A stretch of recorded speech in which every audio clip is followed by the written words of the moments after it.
జరిగింది మరి పంట వస్తా ఉంది, అనేక రకాల రైతులు పండిస్తా ఉన్నారు. ఆ పంటకు తగ్గట్టుగా కొనుగోలు జరగాలి. ఇక్కడ ఆ కొనుగోలు జరిగితే మరి కేంద్ర ప్రభుత్వం దానికి అనుకూలంగా, మన రాష్ట్ర ప్రభుత్వానికి అనుకూలంగా లేదు. రాష్ట్ర ప్రభుత్వం చివరి గింజ వరకు కూడా రాష్ట్ర ప్రభుత్వం కొంటా ఉంది.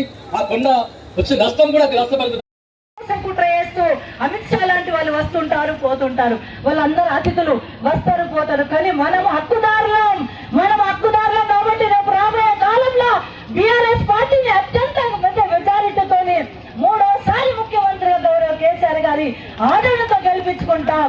రేపు బీఆర్ఎస్ పార్టీగా కేంద్రంలో కూడా రాజకీయ శక్తిగా ఎదుగుతామని చెప్పి ఈ సందర్భంగా తెలియజేసుకుంటూ మరి ఇంత పెద్ద ఎత్తున అందరూ కూడా హాజరైనారు. చాలా మంది భోజనాల కాడ కూడా